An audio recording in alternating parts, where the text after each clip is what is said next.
All right, so by just making those big flat color shapes for my banner color, moving it underneath everything, and then just putting a simple gradient on it,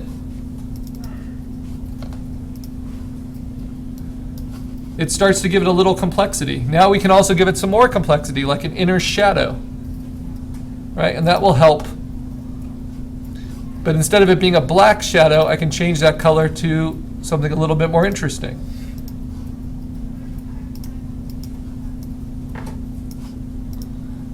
Right?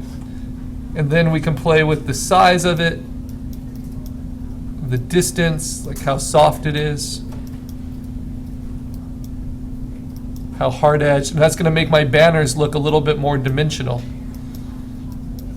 when I close in the space around them. Play with the opacity, just make it a little bit more subtle. Let's see, let's try the inner glow as well. That will soften it a little bit.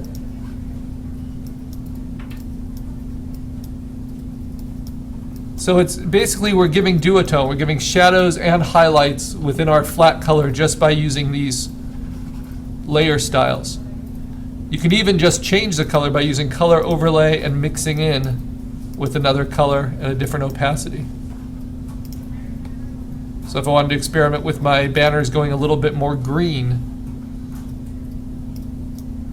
just very subtly, I can put that on a color overlay and then just play with opacity to blend that in, kind of find the right color.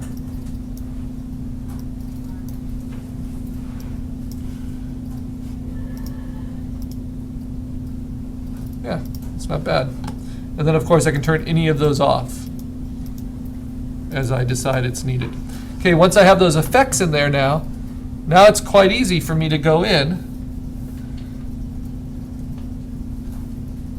and erase. It's a nice hard eraser tool at 100% opacity. Zoom in a little bit. And you'll see as I cut just to the line work here,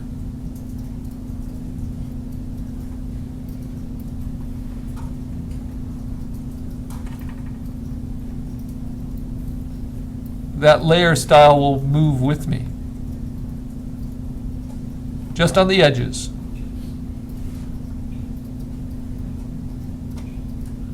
Things like the inner glow, the inner shadow, the strokes, they just affect the edges of your shape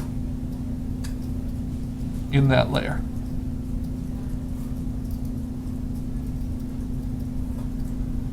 But it's a fun way to get some coloring effects very quickly. Now if I want to see better, let's turn on a background layer behind. Let's go ahead and fill these in.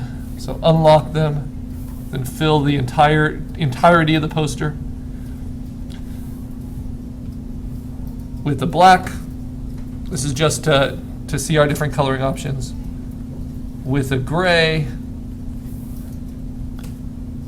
this will help us determine what our background color should be to finish the poster. And of course with a white.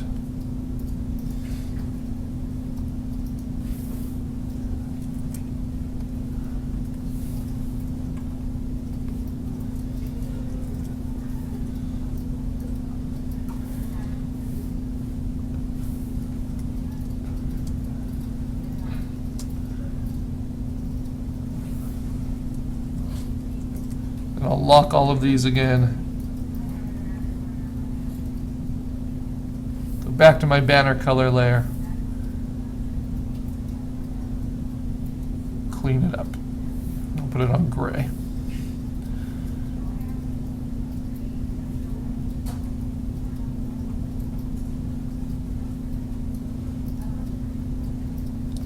Now some people prefer to do this kind of coloring in Illustrator, just drawing the color shapes behind, and you can do gradients and similar things in Illustrator. But as long as the edges are clean and the line work is clean as a vector, I think the coloring you might as well just do as a raster inside. it's a little bit easier to work with, in my opinion. But maybe that's because I learned Photoshop before I learned Illustrator.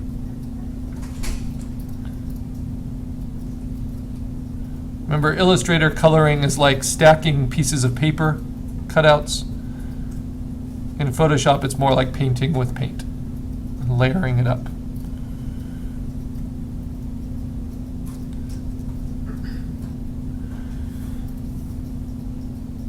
Now, where the banner goes behind the star, I don't think I want a hard edge there. So I'm actually going to soften my brush. And I'm going to paint.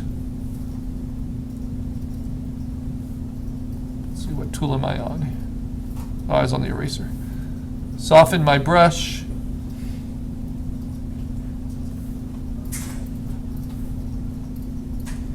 And just paint a soft gradation behind it, so that star really does feel like it's glowing. And then with the soft eraser, I can kind of knock it back at the edge if I feel like it goes too far.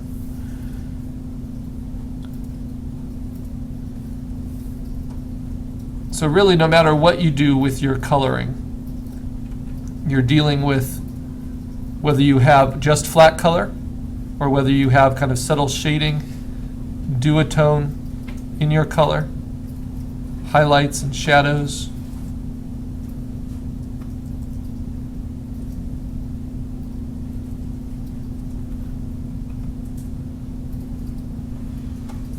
And whether that separation between the highlights and shadows is hard-edged and crisp, or whether it's gradated.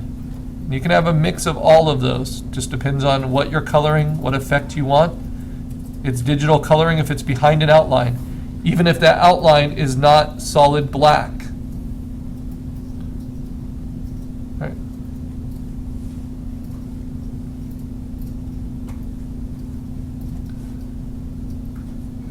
So remember, color holds. And all of these layer styles we're applying to the banner, I can also apply to the vector outline of it.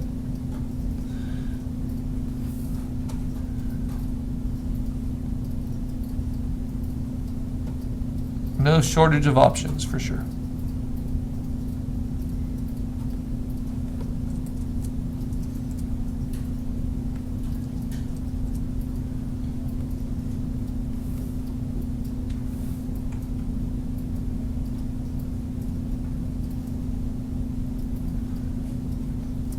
Now, this is a problem we'll have with digital painting as well.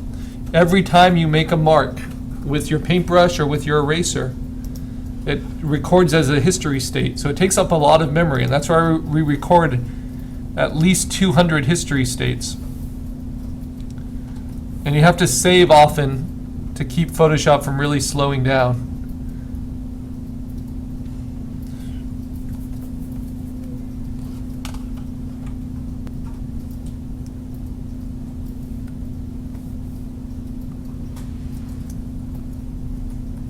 Come on. Because as we're doing all these little brushes and it's showing us immediately what we're doing, sometimes it can lag behind if it's having trouble processing. Another way you can erase very effectively is just using your lasso tool. I do this when the brush starts to lag and when it's saving, because it doesn't take as much memory to preview where the lasso is going. And I just go underneath the line work, loop around, and hit delete.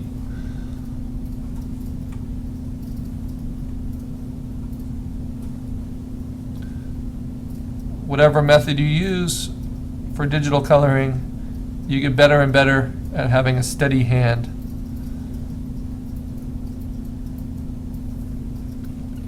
But mastering Photoshop is all about getting better selections.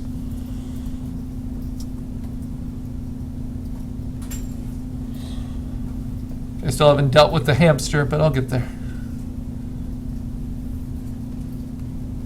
Let's see how those layer styles have affected this.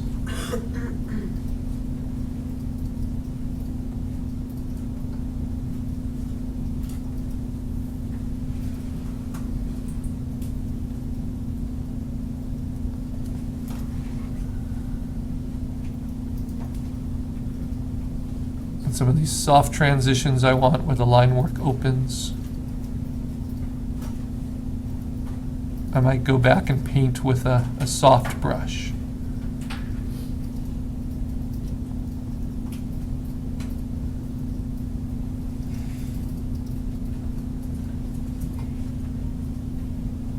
This is one of the more complicated combinations of text and image that I've demoed here. The more elements, obviously, the more effort goes into it.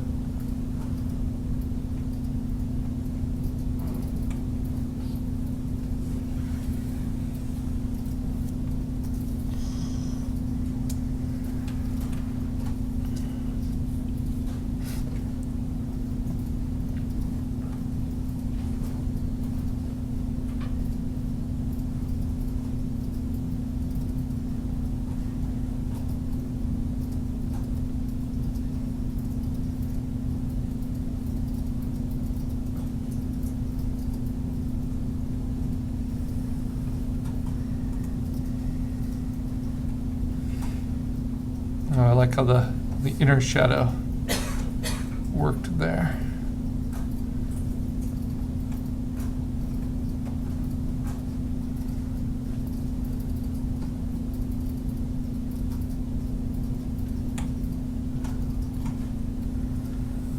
And there's still some other fun things we want to play around with before we finish this off. So that's all just with one flat color for the banners, but you see there's already a lot of variation to it. And of course, I can make a duotone version of that just by duplicating it, going to image adjustment, levels, deepening the midtones.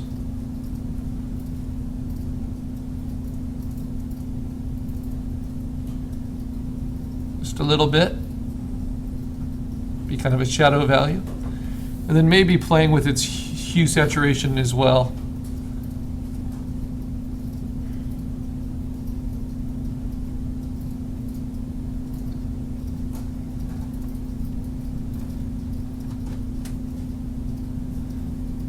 All right, so now I simply erase out where I want my highlights. Let's keep that softer.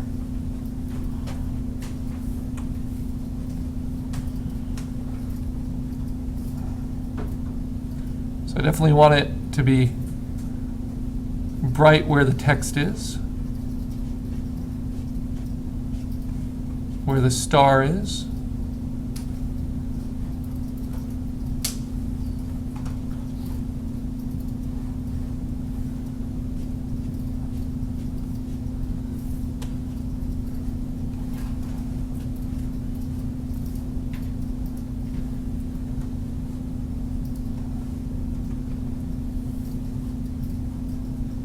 Little flourishes in other places.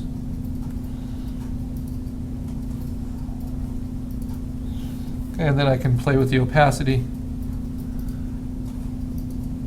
and kind of get it the way I want. So I can even use layer styles on that duotone layer or do without them.